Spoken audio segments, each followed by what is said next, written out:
Hi everyone, welcome to the July online chapter meeting of the Building Designers Association of Australia. For those of you who don't know me, my name is Jennifer Binns and I'm a building designer based in Tasmania. I'm the host of the online chapter meetings and I have Sarah Jane with me behind the scenes. We've got a great turnout again for the online chapter, so that's great to see. Post us a message in the chat box and let us know where you're logging in from. So welcome everyone. We've got lots of events coming up this month, both formal and informal, paid and free. We'll post the links in the chat box for the event so you can review whether they're of interest to you and then you can register if they are. So I'll just give you a snapshot of some of the events that are coming up. First up is a webinar on understanding thermal performance and identifying wind design pressure and testing methods. And then we have one on First Rate 5 software and Sustainability Victoria's recently developed whole of home energy tool. First Rate 5 has a range of powerful features that allow for the efficient modelling of dwellings and the generation of NAFTA certificates. So if they're of interest to you, have a look in the chat box and Sarah Jane will post the link. At the end of the month is Crossing the Threshold to Accessible Housing, which is now running for its 5th session due to popular demand. If you haven't been able to attend previously because it was during the day, just note that it's now an evening event. The next session is starting on the 20th of July and it runs for 5 sessions over 2 weeks. The event is worth 7 formal CPD points and it is a paid event. As BDAA members, besides the education, advocacy, networking and national awards, you also receive discounted rates to paid events. So if you're not a member of the BDAA and you're planning on attending CPD events, after 2 or 3 events, the savings will have paid for your membership. So another link Sarah Jane's going to post in the chat box if you'd like to find out more about becoming a member of BDAA. Also, for everyone located in New South Wales, we want to bring to your attention the changes that took place on the 1st of July in relation to the New South Wales Design and Building Practitioners Act and regulations. Sarah Jane will post a link to the chat box so that everyone has access to all of this information in one place on the BDAA website. Before we start our presentations, a quick run through of the Zoom tools. You're welcome to ask questions throughout the meeting using the Q&A box, and our presenters will answer your questions either throughout the presentation or at the end. The Q&A feature also allows you to upvote topics. If you'd like to ask a question via audio, there's a raise your hand tool, and we just ask that you check there's no background noise that will interfere with the audio when we unmute you to ask your question. The chat box is there as a continuous message thread for comments, and Sarah Jane will use the chat box to post links. So comments in the chat box, questions in the Q&A box. So first up today, we have Alison Scotland, who is the Interim Executive Director of the Australian Sustainable Built Environment Council. Alison will discuss ASBEC's purpose and policy priorities, along with a snapshot of current activities and how we can make the most of the BDAA and ASBEC relationship. Hi, Alison, have we got you online?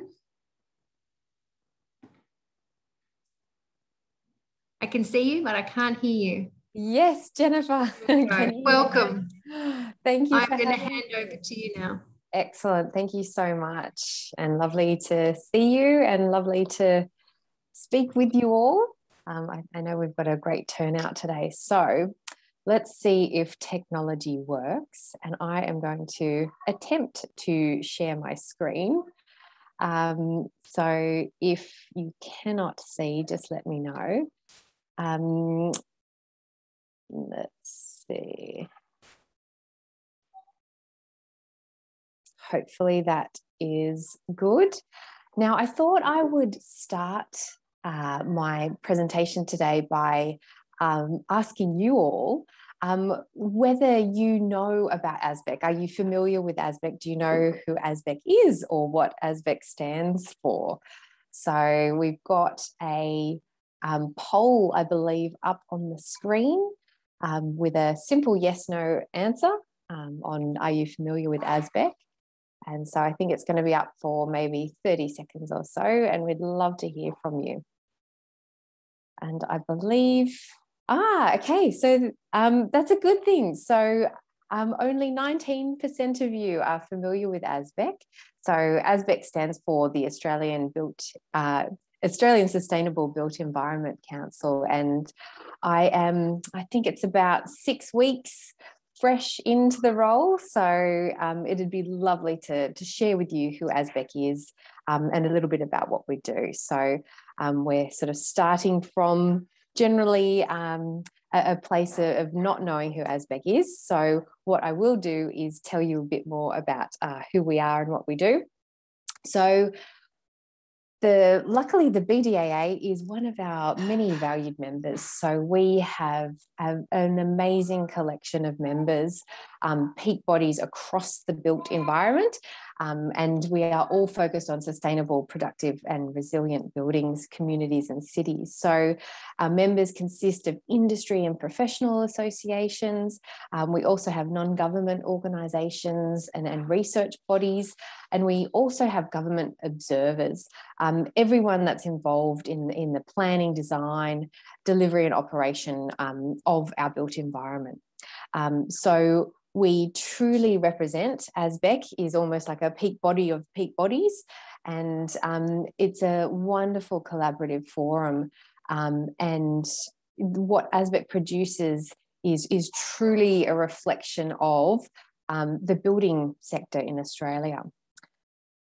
We also have a range of observer members. So in terms of voting members, the voice of industry, there a lot of the logos are on your screen now, but we also have a lot of observer members, and generally have nearly all of the state and territory governments, as well as the federal government. We also have a range of local bodies, as well as research bodies. So it's an amazing collection and forum of members really interested in a sustainable built environment for Australia. And so what do we do? What's our purpose? So our mission is to provide that peak collaborative forum for organisations that are championing that sustainable future for the built environment. And we do it through policy engagement and advocacy. So in terms of policy, we want to create industry-led policies for a net zero built environment in alignment with the UN Sustainable Development Goals and the aims of the Paris Agreement. We also have, a range of diverse groups involved in the built environment, gathering together and finding common ground, and intelligently discussing contentious issues that might be affecting them and their industry, as well as advocating for their own sustainability products, policies and initiatives. We also, as a body, ASBEC, we can respond to relevant advocacy issues by leveraging that collective voice that I was mentioning before. We are very active in developing and pursuing practical responses to achieve sustainability across all elements of the built environment. But where do our policy priorities come from? So they actually come from our members. Last year, so you'll see up on the screen, ASBEC consulted quite broadly with its membership and to create its strategic plan for 2021. And I will be going a little bit further into this strategic plan for you today, so you know what we're doing. The reason it's just a 2021 plan for now, it's because the built environment and the policy environment is changing so rapidly. We've had bushfires and extreme weather events occurring. We've also had COVID. So we are ensuring that our strategy is constantly evolving and adapting to this changing environment. So you'll see us looking at our strategy into next year to see what it is we need to do. That said, our strategy informs what we do in terms of the work of our task groups, and they are aligned, each of our task groups are aligned to our policy priorities. So our task groups are focused on, we've got in the green corner or the green section, we've got supporting a transition towards net zero buildings. In the blue, we've got growing the market for sustainable housing across all typologies and sectors. In terms of the red section, we've got improving and enforcing energy efficiency requirements in the building code. And in terms of the orange section, we have integrated, sustainable and climate resilient economic and social infrastructure. So we've got a huge focus in terms of our strategy, and all of those go into our vision, which is sustainable, productive, resilient buildings, communities and cities. So I will go into a little bit about each of our task groups for you, so you can get a flavour of what it is that we're focusing on this year and into next. In terms of net zero buildings, this group aims to support a future state of energy efficient buildings running on renewable energy. So we have achieved so much so far. I'm not going to read out what is on the screen. Happy to share my presentation with you all a little bit later. But what we're focusing on at the moment is advocacy, so focused on the role of buildings in Australia's long-term plan towards net zero. We are conducting some analysis in relation to the decarbonising of building operations. So if you're interested in finding more about that project, happy to share that with you after the event. We are also focused on collaborating with governments to shape appropriate governance and nationally harmonised rollout of home energy ratings. And we also encourage stimulus strategies where the opportunities might exist. So there's a lot happening in terms of the net zero working group. And a lot of it is focused on the building code, of course, which relates to new buildings. So in terms of what's coming up immediately, make sure that you stay tuned for the NCC Public Comment Draft 2, which should be for energy efficiency and condensation management. That should be out for public comment around about sort of mid to late August. So keep your eyes out for that. I think it's important for the BDAA to know that. In terms of sustainable housing, so this group's continued priority is to support growth in the market for sustainable homes. This is across all typologies and sectors. So in terms of the focus of the work this year and into next, we are supporting the successful delivery of 2021 measures for residential buildings in the trajectory for low energy buildings. So this does relate to the work of the National Construction Code. But the focus of this group is industry-backed, nationally harmonised residential ratings and a disclosure framework. So this might be a bit too much to read on the screen, but there's a lot that this group is doing.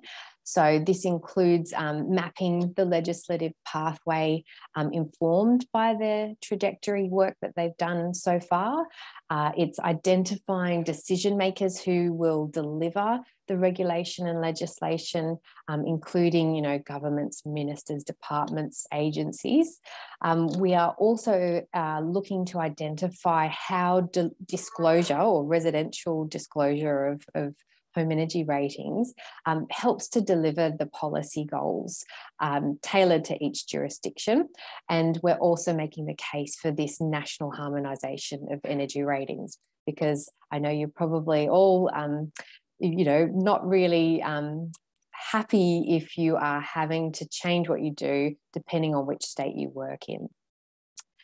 In terms of building quality, we have a very proud history at ASBEC of advocating for sensible evidence-based energy efficiency standards, along with a forward trajectory for future standards in the building space. And in terms of the National Construction Code, as mentioned before, it's very important. So the effectiveness of the National Construction Code will continually play an important role as we get to 2050. And we have a range of different policy platforms that ASBEC has collaborated on and published. One of them is Built to Perform, and Built to Perform highlights that, compliance is a big part of that. So we can have all the targets that we want to achieve net zero buildings or get towards net zero, but unless compliance is there, unless we are checking what people are doing, it's really hard to be achieving those very lofty goals. So in terms of what the building code group is doing this year and beyond, we are looking towards the successful delivery of NCC 2022 residential energy efficiency provisions, noting the success that we've had helping NCC 2019 and the energy efficiency requirements for commercial buildings. We're also looking to pave the way towards resilience in the building code and what that involves. And we are continually supporting a nationally harmonised approach to compliance and enforcement. And that includes supporting the recommendations of the Shergold Weir report, the Building Confidence report. So that's just a snapshot of what that group is doing. And on to the last, urban resilience. So again, ASBEC has had a long-standing focus on cities, infrastructure and urban scale policy to support sustainable, livable and a resilient built environment. So in terms of this task group, the scope is quite broad. It aims to deliver policy supporting the integrated, sustainable and climate resilient economic and social infrastructure. And in terms of a snapshot of what this group has been doing, this originally evolved from all the cities work that we were doing. But this group is essentially calling for a shared long-term vision for stronger, thriving cities, supported by targeted policy measures in the context of sustainability and climate change adaptation. So, you know, we are looking to invest in an improved policy and governance relating to a national settlement strategy. We want continuous improvement of city deals and better procurement in general. We're also looking to deliver more balanced business cases to realise better value from our infrastructure, and that relates to the Bang for Buck publication you can see up on your screen. We also want to adopt key recommendations of the Australian government's Building Up and Moving Out piece, and we're also looking to take forward the work this year of the work of reshaping infrastructure. That's the third little icon that you can see on the screen, and that's focused on a net zero pathway for infrastructure. That's only a snapshot again of what this group is doing. Feel free to reach out to us if you want to know more about what's going on. And so in terms of, you know, how does the BDAA help ASBEC advance its efforts in all of these key policy areas? Well, it's your voice, your input. So we'd love to have you collaborate with us on areas of policy that are important for you. And that involves engaging with us. So, and other ASBEC members. So we have some absolutely wonderful BDAA representatives come along to our council meetings, participate in our task groups, and we really rely on your expertise to help inform our policy decisions. This also involves, as a representative body, the BDAA is involved in advocacy. So everything to do with our policy, we want you advocating out there in the sector when you're speaking with various stakeholders through government, throughout the industry. We want your support. And not only that, the good thing is that you can use the ASBEC network to join together in your advocacy initiatives. All of that helps us move the industry forward little bit by little bit. It also helps us inform our policy for the future. So what I might just leave it there, and I'll see if we have any questions up on the chat. But I'd love to hear from you about how you'd like to support the ASBEC network, or if you have any other questions about what it is that we do for the sector. Thanks. And that's really interesting, and it's great to know a bit more about what you're doing and the connections and how we can get involved. I think there's just a question about how individuals can get involved with the group. Yes. BDAA. Yeah, sure, Jennifer. So the BDAA is a formal contributing member to ASBEC and all of our policies. So individually, if you're interested in participating, we strongly recommend you reach out to your BDAA network, and they might be able to assist you to participate in various activities. So we have a lot of wonderful BDAA members on our task groups already. So they're the 4 task groups that I had a little bit of an explanation of earlier. So if you're interested in any of the work of those task groups, please reach out to your BDAA representatives in your various states and territories, and they can let you know about how you can become involved and how you can contribute. Now, Sarah Jane's just posted a link there. So if you are interested in becoming involved in learning more about ASBEC, if you click on Sarah Jane's link, then we'll be able to register a list of people that are interested. Fantastic. Alison, I don't think we've got any other questions unless it's anything that's come up. No. Thank you very much. That was a really interesting presentation. Thanks again, Jennifer. I might stop that and I will become an observer again. So thanks for having me. Bye for now. Thanks. So up next we have Darren O'Day from Speckle. Darren's joining us to discuss the growing ambitions of Speckle, which is a platform that provides free and paid services for National Construction Code specification and compliance applications for both residential and commercial buildings. Darren's going to provide us with a bird's eye view of where Speckle is, where it's going. Have we got you online, Darren? Let me unmute myself. I can hear you, and I can... A little wave. Welcome. From the sun in Queensland. Good. We have sun here in Tasmania too. I'm going to hand over to you now. Okay, cool. Thank you very much. Okay, great. Okay, guys. Yeah, look, my name's Darren. The internet speed isn't awesome here, so I'm just going to turn off my video, and we'll proceed like that. So yeah, look, great opportunity for me today. I'm going to try and stick to about 20 minutes of talking about a bit about Speckle and where we've got to. So I'm sure many of you are not going to be too familiar with Speckle, but Speckle is a project that I've been working on for the last couple of years. There you go, a pop-up, just as I say that. So I'm going to click yes, because I'm absolutely committed to being familiar with Speckle. Looks like I can't quite do that yet. I think I'm waiting for an answer, am I? Oh, Q&A, okay. So just while we collate some answers there, Speckle as a project has been going for a good couple of years now. See, that's awesome. 208 people don't know anything about me, so I'm in the same role as ASBEC. Fresh information is always a good thing. So thanks for that.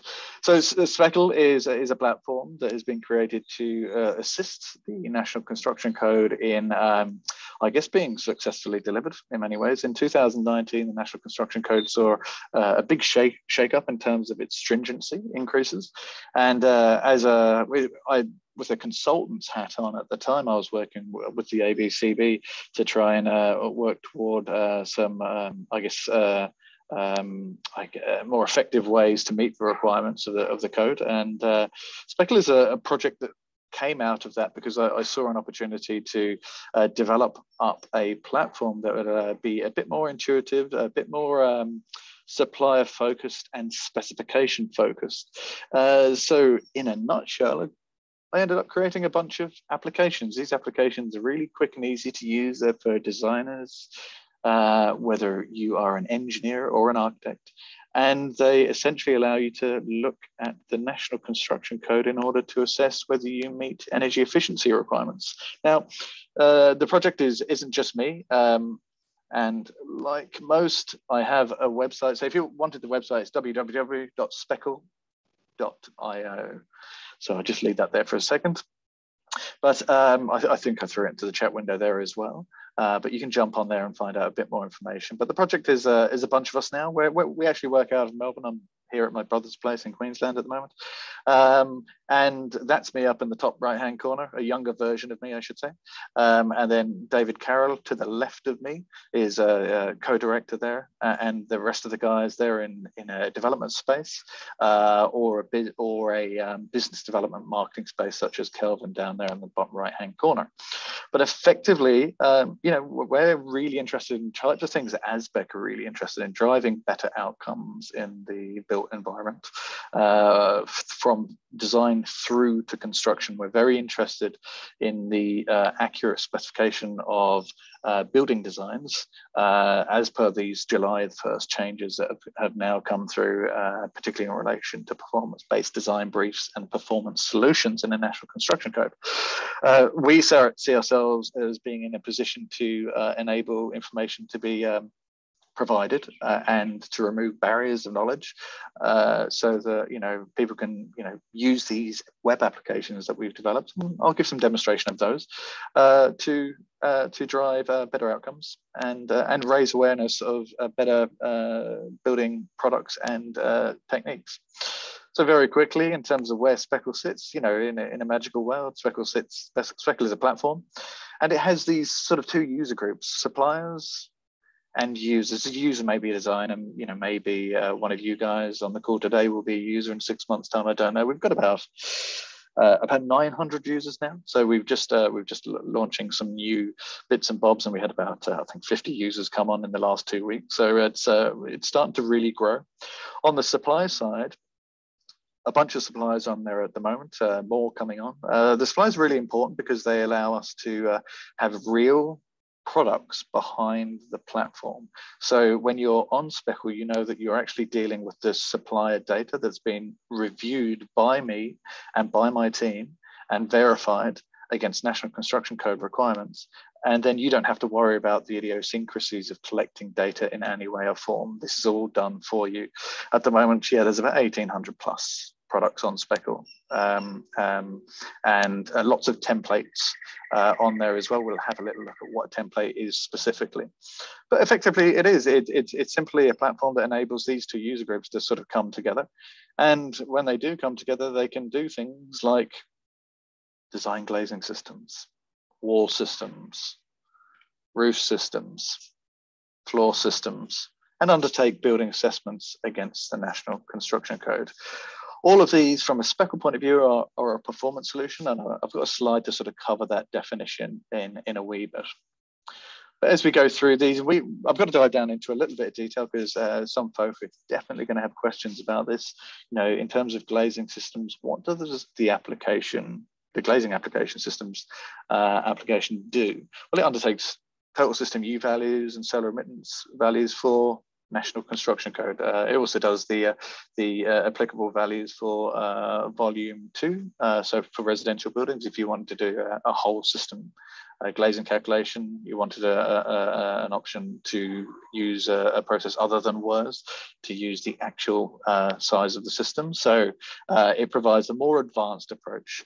In terms of wall systems, for anyone that's been sort of looking at that thermal bridging space, you can jump on here, do thermal bridging calcs directly and quickly against the National Construction Code. By the way, a lot of this for your first projects is all free. Like we, as I said, we're about education, we're about knowledge sharing. So you can jump on here, you don't have to pay a penny. You can also do condensation calculations against wall systems. You can also do that for roof systems and floor systems. From a National Construction Code, wall, roof and floor systems are really, really quite similar in terms of the standards that you need to adopt in order to run the calculations. Where we see an opportunity to improve those, we absolutely do, such as running condensation calcs on the fly. So all the wall, roof and floor, or wall, roof calcs run condensation assessments on the fly. And then a more recent introduction to the Speckle platform is our building assessment. So we now do full building simulations and for energy, greenhouse gas emissions, and thermal comfort. And this is really improved the attraction to the platform.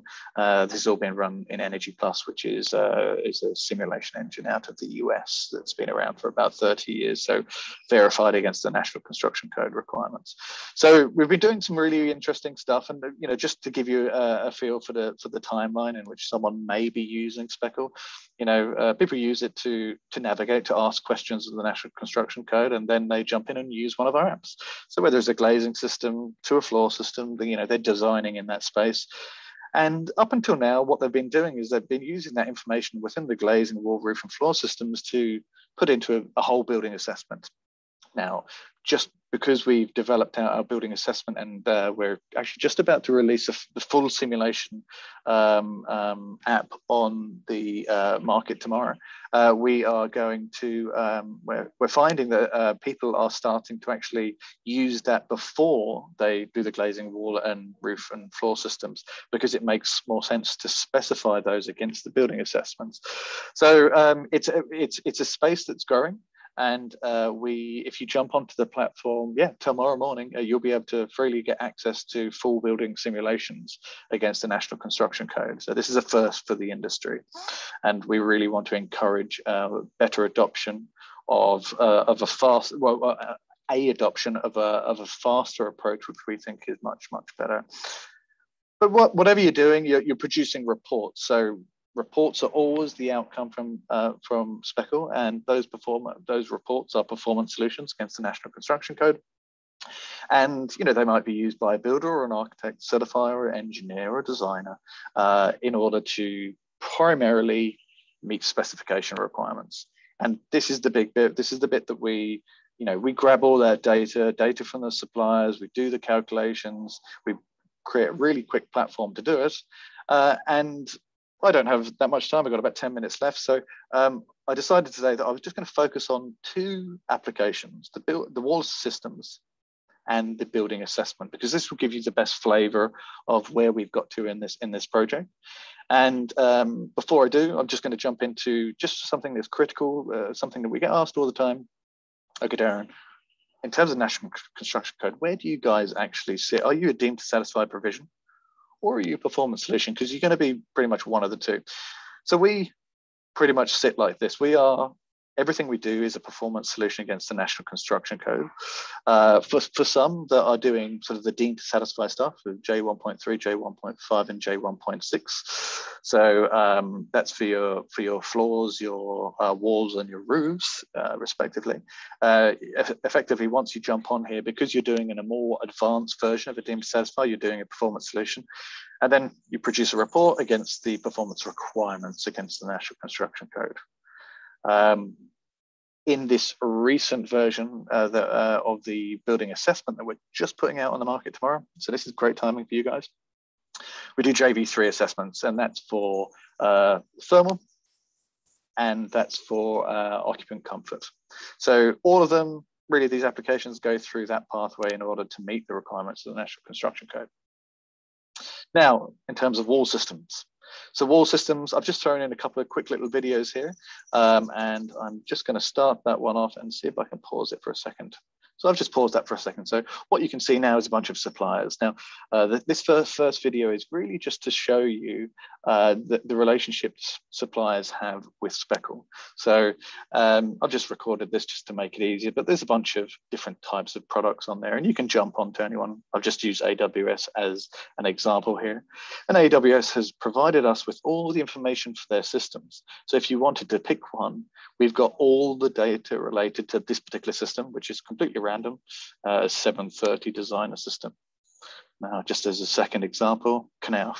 Loads of Knauf products there. If you wanted to specify a Knauf product, there is information, there is the data, there is everything you need from a thermal performance point of view to meet the National Construction Code requirements.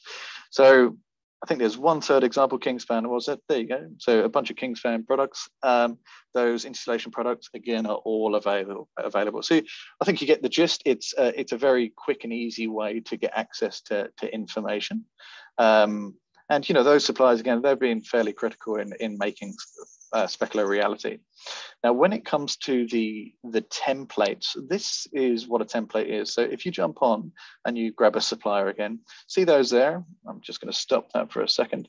These here are templates. So these templates are wall build-ups, a bit like the CSR Redbook, for example, that are really predetermined by us with the supplier, where you can simply click and specify those systems against the National Construction Code. So over here, you can see it has a title, it has a description, and it has a performance value. And you can go ahead and just, oh, excuse me, I'm just going to go back to that. Sorry about that, guys. You can go, oh, my video is not working. There we go. Let's play that again. So you go ahead and just click, select your template. There's lots of them on there, I think 200 odd. And there you go. You can see that you can get a number very quickly. So I'm just going to go and pause this on next time we select it. I'm going to pause it there. And what you can see here is that you have a wall buildup. So a concrete wall with an air gap, a bit of framing. Of course, you can look at the thermal bridging stuff here. And then you've got a Kingspan Cooltherm K18 product on the inside. And then it nominates its total R value. So you can go in here and just change any of these, change the thickness of your concrete wall, change your K18 to a different thickness, for example, and you'll get a resultant change in the performance of the system. And you can go ahead and look at condensation and temperature factors and those types of things too. Alas, I don't have that much time, so I'm going to go on to another example of what we've been doing, and this is the JV3 modeling space. So JV3 modeling, for those that are not across it, is really a process whereby which you can model some designs against the National Construction Code in order to make sure that your design with your proposed building fabric is better than the DTS provisions. That's effectively it. So I'll say that one more time. So you model a couple of designs. You're really focused on the building fabric being better than the deemed to satisfy provisions of the National Construction Code. So if I was to articulate this in a slightly different way, what we're doing in the JV3 space is we're using a performance solution in order to look at glazing systems, roof systems, wall systems, and floor systems to effectively trade off to meet the National Construction Code requirements. And this has been a very, very popular approach over the last 10 years. This is it's an interesting approach. I've written about this for a long time now. It's a good introduction to energy modeling. It's not a deemed satisfy spreadsheet. If you're in a consultancy space, it's a lot more time, a lot more money associated to this modeling methodology. And there is the potential to improve design outcomes. However, there has been an utter failing really of the National Construction Code. Well, not the National Construction Code, the JV3 modeling process within the National Construction Code and the way it's being used on the market. Its complexity is a challenge. The software is expensive. The deliverables associated to JV3 modeling are often very, very time sensitive. It's subject to loads of error. It's very easy to game, and it doesn't effectively improve energy efficiency. So we've been really hesitant in terms of our approach to this, but because the National Construction Code has now improved into 2019 for Volume 1, we've decided that we'd go ahead and develop this out because we see it as a conduit to better buildings. So I'm sure there's much more, there's other benefits there, there's other negative points, but in terms of our process, this is what the app looks like from a schematic point of view. You create drawings, you draw zones that represent, thermal zones in a building, you add them to levels, so you can have as many levels as you like, you specify your building envelope, you add a profile to represent the building, and select some HVAC, and that's effectively it. So here is, you go through a process, you add information, you map it out, you say, okay, this is where my project is, this is where it sits in terms of the building code, this is the building class and the climate zone. And you go ahead and specify that. Really quick and easy stuff. You then go ahead and you can start adding drawings. So quick little video here just to illustrate that. Go ahead and select an underlay. That's just a PNG file. And you can go ahead and just then adopt the story height there. And once you bring that in, you can start to use that underlay in your drawing. This is a bit sort of first rate 5 like in terms of its sort of presentation here. It was a sort of acknowledgement after the fact because I'm not a first rate 5 user. But you can go ahead and calibrate your drawings. And this is just going through a quick little process. So I know the width of that window there, so I can go ahead and specify that. I think it was 1200 or something like that. There you go. Yeah. So that's going to help you calibrate that model. And then we can go ahead and then set the origin of this modeling space in order for this modeling space to understand where the levels are within the building. This video is slightly old now, but I think you get the idea. You go ahead and start really designing up your building. And as you go through the process, you can then start drawing zones. So these are just thermal zones. And as you go through that, you really start to build out a representation of the building and undertake some administration along the way. Give those zones some spaces. It's a very, very simple approach, but it's highly effective. And what we do, we collect all this information and we throw this off to Energy Plus in the cloud. So all the modeling is done probably 10 times faster than what you'll do even on a really high performance computer. So it's a very, very speedy approach to how we design buildings. This little example is just showing that you can sort of nominate different types of zones and that type of thing. So I'm just going to push that along to the next example where you can start to see where I've filled out all these zones. So and once you've done that, you can add all of this information to levels. Now, in this example, I believe I threw in 3 levels. That's right, yeah. And we've only brought in 1 drawing. So what we're going to do is just going to give those levels a quick naming. And this is probably about halfway through this example. I realize I'm about 20 minutes now. And I'll probably be a bit more time sensitive with the rest of these examples, but you go ahead and you get the gist. And you've got plenty of time. We've still got 20 minutes up our sleeves. So there's a few coming in, but don't use up all the 20 minutes, but save some time. No, that's fine. That's fine. Another 5 or 10 would be lovely. No, awesome. Good. Thank you very much. Okay, so cool. So there you go. So the levels are in at this point. So you start to stack levels in, stack drawings. And then you can look at the building fabric, right? So the building fabric is obviously fundamental to the performance of the building. And here we provided a very quick, easy way to literally click one button. So you assign all your building fabric to the National Construction Code. And that's it. You can go for, there's advanced options there, of course, if you want to really look into this stuff, but you don't need to. You can go ahead and just save that and do the same for your roof and your floor systems. Just assign the fabrics related to the National Construction Code and the climate zone and building type you're within, because obviously we've automated all of that for you. So it's a very, very quick and easy process to do, even if you're unfamiliar with this general sort of process of modeling. And at that point, if you were to accept all the other defaults there, then you could go ahead and just run the calcs. But you might want to look at a bit more detail at the zone level. So in this example, I'm just going to stop that for a second because I'm aware of this might be going a bit fast.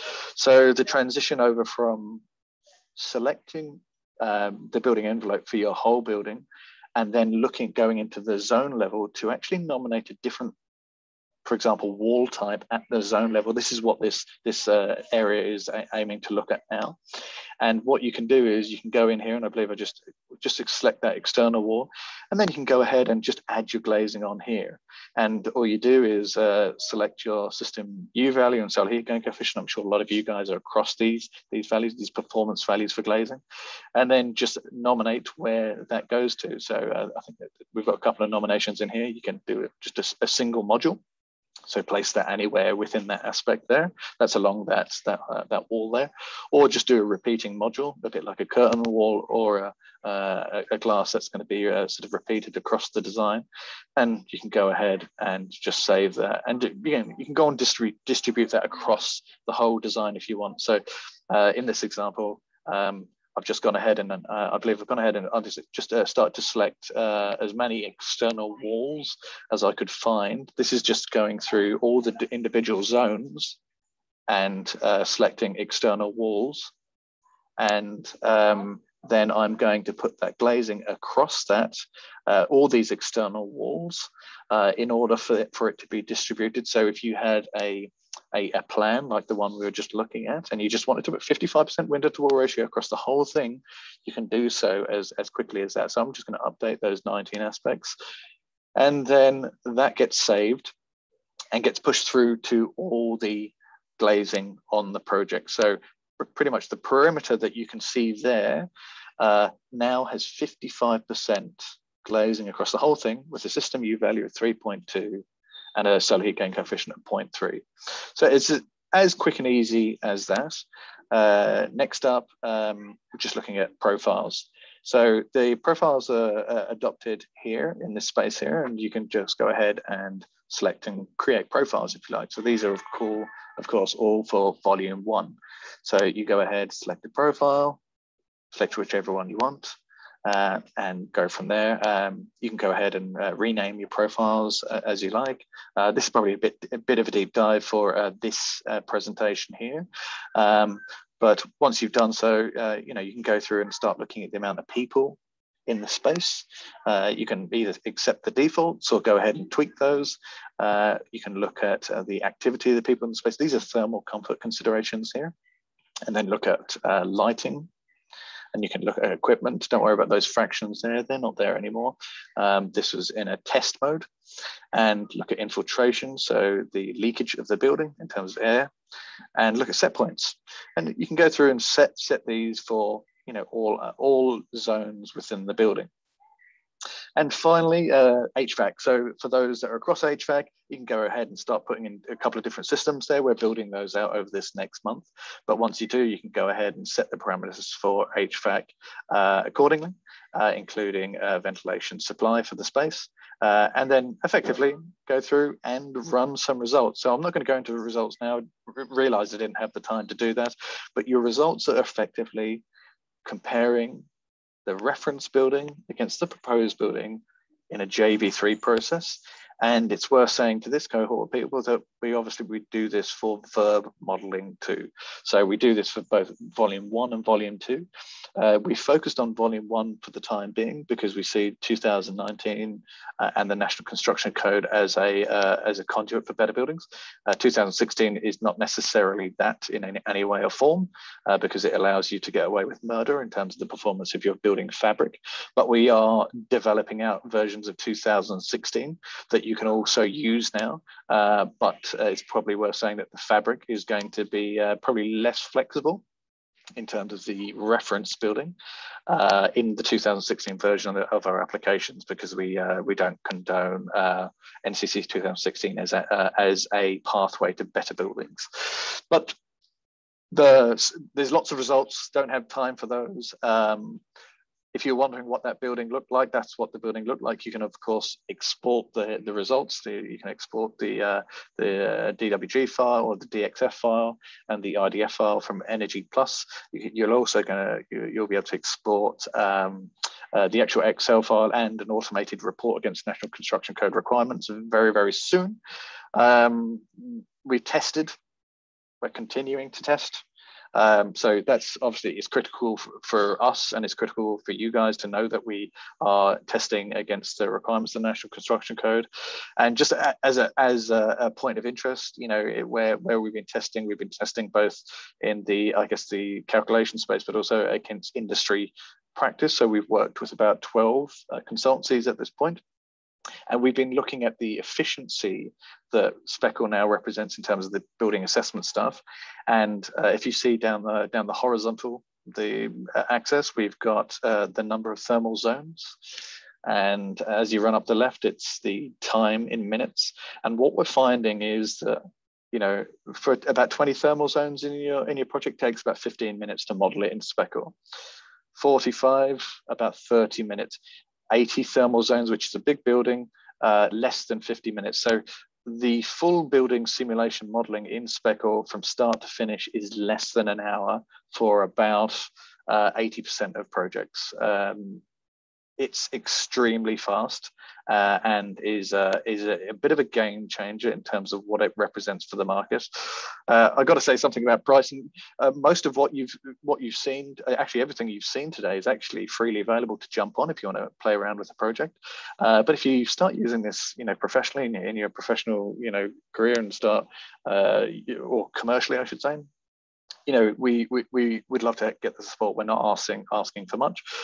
Your whole team can jump onto Speckle for $199 a month and do unlimited, really everything. We're not creating any barriers to this. All we're focusing on is a price point in which we can get as many people across the line. And we're also starting to provide training as of next month. But before we do that, we've got a few things that we've identified that need to be tweaked and improved. and those are being undertaken now over this month. So we're just about to start this process. We've actually started ticking off quite a few of these boxes already. It's a good point to be having a chat with you guys, because this all comes out. You'll gain access to this tomorrow. For BDAA members, when it comes to the training side of things, you guys are going to get reductions, because we want to support the fact that if people are going to jump on here, they've already got some good training, some good knowledge in the space. They may want to just go through another process. We get to cover our costs a little bit. You get to go make sure that you know what you're doing if you're going to start using this. And as we get into August, the 2019 volume 2, so that's the resi stuff, and the 2016 volume 1 will all kick in. So by September, it will be really well rounded in terms of running building simulations for 2016 commercial and or 2019 commercial and residential, and 2016 commercial. At this point, that's what we've got time to do. There you go. There is the email address, the website again. Thank you very much for those extra minutes. I really did need them.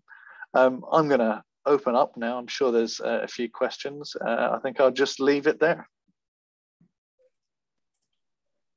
Thank you very much, Darren. There are quite a few comments that have come through, so I am going to read through them if you like, and you can answer them. Adrian has said, any chance of getting Speckle registered under the NAFA's CSIRO 10 engine system to produce NAFAs and basic certificates? Great database, very interactive with real-time products, diagrams, etc. Cool. Thanks for that, Adrian. Yeah, look, not really. I mean, so the engine that we've used at the moment is Energy Plus. So it's renowned as being the most robust thermal modeling engine in the world. It is to convert over and use Cheneth is just too much of a labor. And I think if we're looking at the NAVA's approach, you've got Hero out there, which I'm going to plug. Hero is a great tool that's recently been released. I think Hero is doing a great job of adding some value in that market space. So at this point, no, we wouldn't be looking at that. We just don't have the resources to do it. We're a small team that are already punching way above our weight. Thanks for the prompt, and yeah, maybe if I can get Hero to integrate with Speckle, that'll be the way to do it. Esther has said, still waiting for class 1, and there are a few comments about whether Speckle can be used with other building classes. So in terms of class 1, so the class 1, yeah, look, where the class 1 is all handled our end. The biggest really complexity on the class 1 is the glazing side of things. So there is a glazing process that you've got to determine the performance of the reference glazing at a story by story level. That adds lots of complexity into the process. So it's a project that's ongoing, and we've got testing versions available. It's going to probably take another probably six to 8 weeks of just testing it. But once it's there, it's there. So that would take us through to all the building classes that are conditioned effectively. So, let's say by August, it'll be ready. These things take time. Lockie has said, tool looks good, but the challenge for us as specifying designers is who does this? Are we paying Speckle as a consultant to use this system, or do we have to learn it? Yeah, look, Speckle is absolutely not a consultancy. Like, the thing I get asked all the time is, oh, Darren, can you do that for me? Like, no, I can't, because I've created a platform for other people. There's a conflict of interest if I start using Speckle as a platform for me to deliver consultancy. I would have probably the most lucrative platform in the country to do it, but that's not what it's for. It's there to provide knowledge and to gain traction, and for users to pick up on it. The training is very, very little. I mean, I'm finding new users, they spend a few hours on there and they're done. Our training workshops are just focused on 1.5 hour workshops at the moment. So really, you get your team together, you get your focus, and then we will run the training workshop. And by the end of that, you'll be able to model wall systems, roof system, glazing system, the whole building. So, your training is 1.5 to 3 hours, maybe, that type of ilk, that's what we're looking at. So it's not huge. And, we're trying to value the training that a lot of folk have already undertaken as well. So there is I get a feel for how much people know and how much training that they need. So I run through that stuff with them, as does the other person that works on the training side of things with me. Lizette has asked, Speckle is for energy efficiency only. Any intention to expand into the other sections of the NCC? It's based on energy efficiency. There are other other components of Speckle. You can do life cycle assessments on there. You can do condensation assessments on there. So that's in health and amenity. If you start specifying something that we've got to be cautious about in terms of combustibility, you're going to be made aware of that. We're working on a project where acoustic calculations are done on the fly. So yes, there are many other areas that are not energy efficiency focused. They all come under the banner of building envelope design. And what I'd like to do with the project is almost completely automate building envelope design. So these silos of, fire and energy efficiency and moisture and acoustics are not separate silos. They're actually integrated together. So users don't necessarily have to make a massive amount of decisions on this stuff. They can just pick systems and it will automate the specification most suitable for them. So yes, the answer is lots of stuff there. Just all working through at the moment.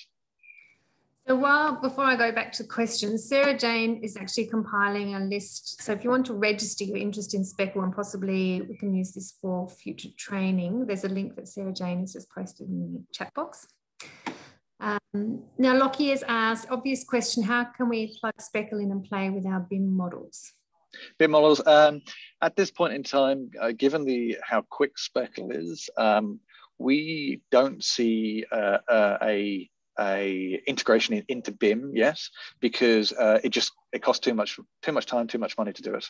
So we see the process of exporting plans, building things up fairly quickly as something that will take no longer than an hour. This is not an interoperability opportunity from our point of view.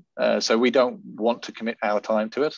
As soon as we get enough users telling us that it's worth doing, then sure, we'll consider it even more. But there's a lot of challenges when you start trying to do Revit APIs and license agreements and all this sort of stuff. So it's not exactly a low-hanging fruit for us. So at this point in time, no commitments to that space.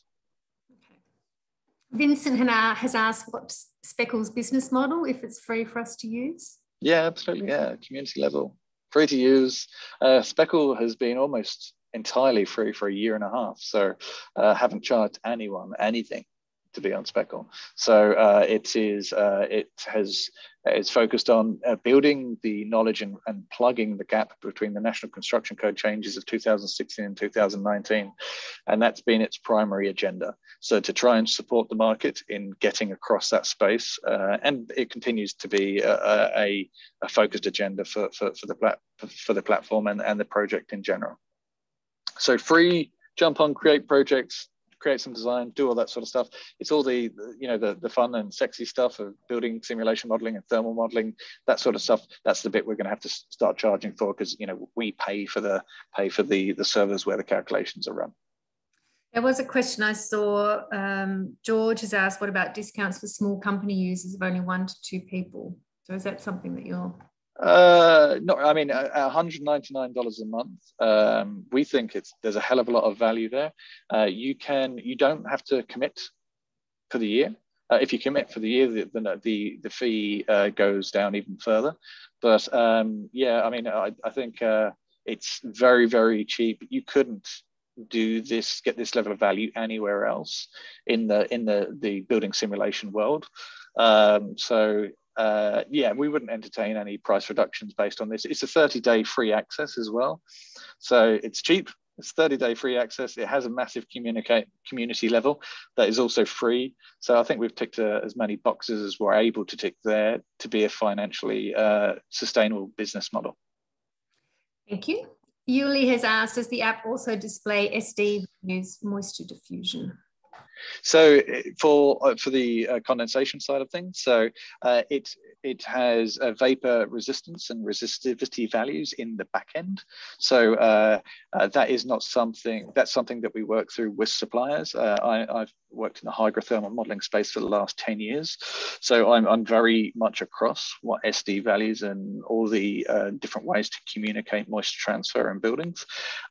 We just simply agree those. So for whether it's a phenolic foam or a glass wool or a cement sheet or whatever, they're just defaults in the back end. So they're reliable defaults and they're conservative defaults. So we're not trying to, where we haven't had any calls for them to be adjusted. But one thing I would say is that by October this year, we're looking to automate hydrothermal modeling on Speckle as well. So full simulation of hydrothermal modeling that goes away from the existing glazer method. Bit of detail there, but it is a method that is really not suitable for many of Australia's climates where you have vapor diffusion going inside and outside. Okay, thank you. I'm going to have to leave it there because we need to wrap the meeting up. There's more comments that are coming through. So what we might do is any questions that have been unanswered, we can forward them to you for a... Yeah, that's no problem. And yeah, look, thank you very much for your questions, guys. Really, really appreciate the sun's starting to get to me now. Yeah, anything that I can help you with, feel free to get in touch. Thank you. Thank you very much, Darren. No problem. Okay, so I'll wrap up the meeting now. There's a QR code on the screen for you. Thank you very much to our presenters and thank you to everyone for joining us. It's been a really interesting meeting. The next meeting will be on the 3rd of August at 1 p.m. So keep an eye out for the registration email. And we will see you in August. Thank you very much.